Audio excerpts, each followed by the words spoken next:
क्या 2 पल का मज़ाक किसी की ज़िंदगी ले सकता है?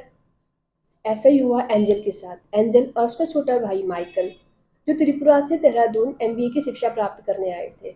एक दिन दोनों भाई मार्केट जाते हैं अपनी शॉपिंग करने के लिए।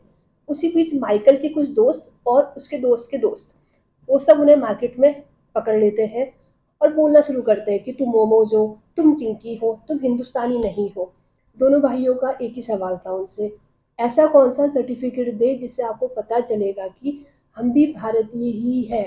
हमें चिंकी मत बोलो, हमें मोमोज़ मत बोलो। बस यही गुनाह था दोनों का, और कुछ भी नहीं। जब उन्होंने इन चीज़ों का विरोध किया, तो बाकी लड़कों ने पहले एंजल के भाई को मारना शुरू किया। जैसे माइकल को लोग मारने लगे तो एंजल बीच बचाव में आया और एंजल ने उन लोगों को बोला कि बताओ हमारी गलती क्या है, हमें क्यों मार रहे हो? तो एंजल को भी बहुत मारा गया और किसी ने, उन्हीं भीड़ में से एक लड़के ने एंजल की स्पाइन में चाकू से मार दिया। बहुत ब्लड लॉस हुआ और फिर एंजल को हॉस्पिटल में एडमिट किया गया। 1 दिन, 2 दिन, 3 दिन उसकी ज़िंदगी और ज़्यादा मौत के करीब जाती रही और आज एंजल हम सबके बीच में नहीं है। 26 दिसंबर 2025 को एंजल ने दम तोड़ दिया और इस दुनिया से चला गया। उसकी गलती क्या थी कि उसने विरोध किया कि मुझे इन शब्दों से मत बुलाया करो। इसका जो मेन एक्यूज्ड है, बताया जा रहा है कि उसका नाम है यज्ञा अवस्थी, जो अभी नेपाल चला गया है। तो इसीलिए पुलिस की एक टीम को नेपाल भी भेज दिया गया है उसकी उसका पता करने के लिए कहाँ पे है, और उसके लिए 25,000 का इनाम भी रख दिया है कि किसी को भी पता चलता है अगर ये कहीं कहीं है तो प्लीज़ उसकी जानकारी दीजिए, तो उसको 25,000 का इनाम भी सरकार द्वारा दिया जाएगा। दोबारा से शुरू हो गया कैंडल मार्च, दोबारा से शुरू हो गई नारेबाजी, दोबारा से बहस छिड़ गई है कि कब इसको पकड़ा जाएगा कानून द्वारा। सब लोग प्रशासन को गाली देने लग गए हैं, सरकार को गाली देने लग गए। पर क्या ये सब सही है?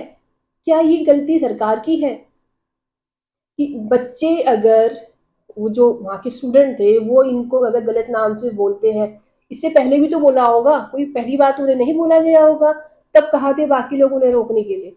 जब बीच बाजार में उनको मारा जा रहा था, तब दूसरे लोगों ने क्यों नहीं बचाया? मात्र 24 साल का लड़का, उसके भी अपने सपने थे, इतने दूर एमबीए करने अगर कोई आया है तो उसने भी आगे बहुत चीजें अपने लिए सोची होगी। जिंदगी में उसे क्या हासिल हुआ? मौत।